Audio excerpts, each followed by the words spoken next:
Kita membuka kitab kita dalam Filipi 2 ayatnya yang ke-5 hingga ayatnya yang ke-8.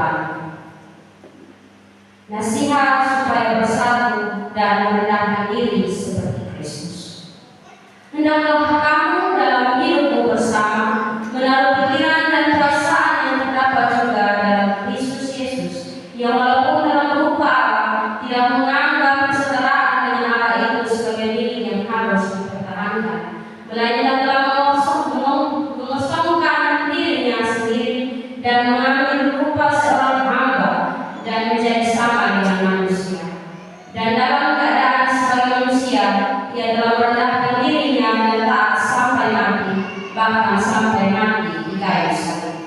Demikian firman Tuhan. Terima kasih. Shalom. Sekali lagi shalom. Bapak Mama, saudara-saudara yang terkasih di dalam Tuhan kita Yesus Kristus, setiap orang yang datang di hadapan Tuhan pasti membawa sesuatu di dalam hatinya. Amin.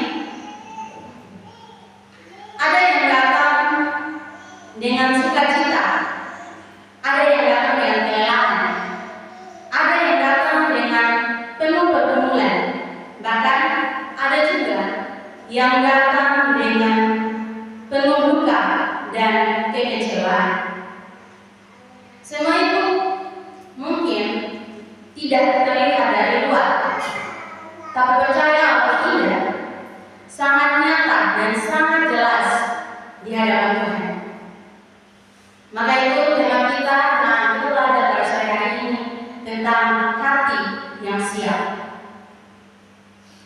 Ketika kita berbicara tentang hati yang siap, kita tidak berbicara tentang hati yang sempurna atau tanpa dosa, melainkan hati yang bersedia diperiksa, dibentuk, dan diarahkan kembali kepada Tuhan. Tuhan tidak menuntut kita datang dengan hidup yang sudah rapi atau sempurna, tetapi dengan hati yang terbuka dan mau direndahkan di hadapan Allah. Bapak yang terkasih, sikap hati sangat menentukan bagaimana kita dapat merespon Tuhan. Karena dari hatilah lahir perkataan, sikap, dan juga tindakan kita. Jadi menjelang perjamuan kudus ini, kita tidak hanya hadir secara fisik, tetapi kita perlu mempersiapkan hati kita. Karena kita tahu bahwa perjamuan kudus bukan sekadar rutinitas rohani, tetapi momen kudus untuk mengingatkan kembali kepada kita pengorbanan Kristus yang merendahkan diri, melayani sebagai hamba, dan bahkan taat sampai mati, bahkan mati di atas kayu salib. Karena itu, dari bacaan yang sudah kita baca tadi, di bagian ayat yang kelima mengatakan bahwa hendaklah kamu dalam hidupmu bersama menaruh pikiran dan perasaan yang terdapat juga dalam Kristus Yesus. Paulus mengingatkan kita bahwa hati yang siap datang kepada Tuhan adalah hati yang selaras dengan Kristus Yesus. Hati yang selaras dengan hati Kristus. Jadi, seperti apa hati yang siap menurut keadaan Yesus? Mari kita melihat bacaan kita di bagian ayat yang ke-6, yang walaupun dalam rupa Allah tidak menganggap kesetaraan dengan Allah itu sebagai milik yang harus dipertahankan. Poin yang pertama yang akan kita belajar yaitu hati yang siap untuk direndahkan.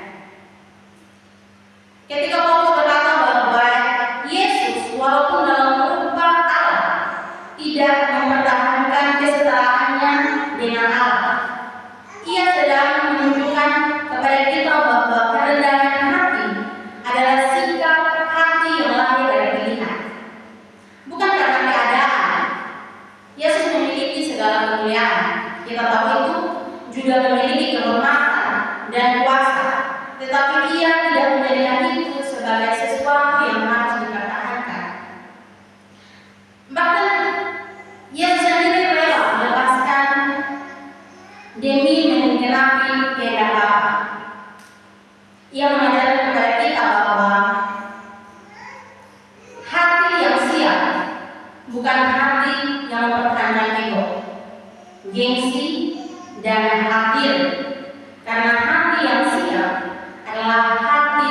yang bersedia turun, bersedia dikoreksi, dan bersedia menempatkan kehendak Tuhan di atas kehendak diri kita sendiri.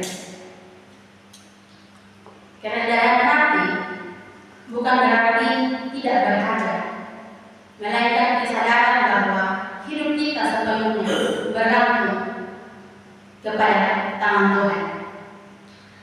Jadi dari firman Tuhan, Yakobus 4 ayat 6b mengatakan bahwa Allah menentang orang yang congkak, tetapi mengasihani orang yang rendah hati. Ayat ini mengingatkan kepada kita bahwa kerendahan hati membuka ruang bagi anugerah Tuhan bekerja dalam hidup kita. Bapak Mama saudara-saudara yang terkasih, dalam kehidupan kita sehari-hari, kerendahan hati sering dipuji ketika kita tidak dihargai, ketika pendapat kita tidak diterima, ketika pelayanan kita tidak diperhatikan, atau ketika kita merasa benar tapi tidak dianggap. Di saat-saat seperti itulah Tuhan menguji apakah hati kita mau direndahkan atau justru ingin ditinggikan. Yesus sendiri menunjukkan bahwa kerendahan hati yang sejati bukan soal posisi, melainkan soal sikap hati kita. Ia tidak datang untuk membuktikan siapa dirinya, tetapi untuk melakukan kehendak Bapaknya. Demikian juga kita seperti itu. Hati yang siap datang kepada Tuhan adalah hati yang tidak sibuk mencari pengakuan manusia, tetapi kita rindu hidup berkenan di hadapannya. Hati yang siap direndahkan dalam pertemuan kudus. Hal ini mengajak kita untuk periksa hati kita masing-masing. Apakah kita masih ada kesombongan yang tersembunyi? Kita masih rasa ingin dihargai atau sikap sulit mengalah? Sebab pertemuan kudus adalah momen ketika kita datang bukan dengan kehebatan diri kita, tetapi dengan kerendahan hati, mengakui bahwa kita membutuhkan kasih dan anugerah Kristus. Itu adalah hal pertama yang harus kita lakukan. Hal yang kedua yang perlu kita ketahui, seperti apa hati yang siap menurut teladan Yesus. Yang kedua, hati yang siap melayani. Dari ayat yang ke-7, melainkan telah memasukkan dirinya sendiri dan mengambil rupa seorang hamba dan menjadi sama dengan manusia. Setelah Kristus merendahkan dirinya, firman Tuhan mengatakan bahwa ia memasukkan dirinya dan mengambil rupa seorang hamba. Ini menunjukkan bahwa kerendahan hati yang sejati selalu terlihat dalam tindakan nyata, yaitu kesediaan untuk melayani. Jadi hati yang siap bukan hanya hati yang mau direndahkan, tetapi juga hati yang mau turun tangan dan melayani dengan tulus. Jemaat Tuhan yang terkasih, Yesus tidak datang dengan sikap ingin dilayani, dihormati, atau mengistimewakan. Ia justru hadir untuk melayani, menyentuh orang-orang yang tersisih, memperhatikan mereka yang lemah, dan mengasihani tanpa dinilai. Markus 10 ayat 45 mengatakan bahwa karena anak manusia juga datang bukan dilayani, melainkan untuk melayani dan untuk memberikan nyawanya menjadi tebusan bagi banyak orang. Ayat ini menunjukkan kepada kita bahwa pelayanan adalah identitas Kristus, bukan sekedar aktivitas yang kita lakukan.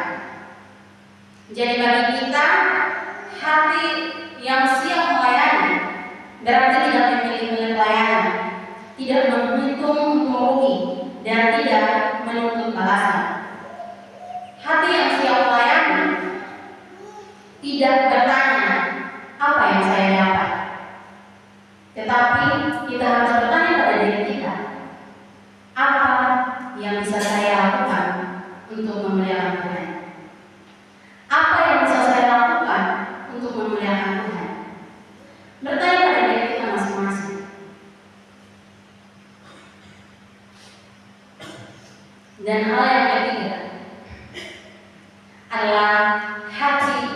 yang siap taat. Ayat yang ke-8, dan dalam keadaan sebagai manusia, ia telah merendahkan dirinya dan taat sampai mati, bahkan sampai mati di kayu salib. Dalam ayat yang ke-8 ini, Paulus mengatakan bahwa Yesus merendahkan dirinya dan taat sampai mati di atas kayu salib. Dari sinilah kita melihat bahwa puncak dari hati Kristus, ketaatannya bukan ketaatan yang setengah-setengah, bukan ketaatan yang memilih jalan aman, melainkan ketaatan yang total, penuh pengorbanan dan taat tanpa syarat. Sikap hati kita ini terlihat jelas dalam sikap hati Yesus ini terlihat jelas dalam doa pada di Taman Getsemani ketika Yesus berkata, bukan kehendakku, melainkan kehendakmu lah yang jadi. Jadi bagi kita, hati yang siap taat adalah hati yang mau mengikut Tuhan, meskipun terkadang jalan tidak sesuai dengan apa yang kita inginkan. Tetapi biarlah firman Tuhan pada hari ini, sore ini yang kita dengar, ini mengajarkan kepada kita bahwa ketaatan seringkali menuntut pengorbanan, dan taat berarti bersedia mengalahkan ego, menyangkal diri, dan tetap setia meskipun tidak mudah. Namun justru dengan melalui ketaatan seperti inilah Tuhan membentuk hati kita menjadi serupa dengan hati Kristus. Jadi Bapak-Bapak terkasih, biarlah firman Tuhan hari ini kita belajar bahwa hati yang siap adalah hati yang dibentuk oleh teladan Kristus sendiri. Hati yang siap bukanlah hati yang sempurna, melainkan hati yang mau direndahkan, mau melayani, dan mau taat kepada Tuhan. Karena itu, menjelang perjamuan kudus yang akan dilangsungkan besok, kita diajar untuk tidak hanya mengingat pengorbanan Kristus, tetapi juga menata kembali hati kita di hadapan-Nya. Amin. Mari kita semua dengan kepala dan kita berdoa. Tuhan Bapa kami yang dalam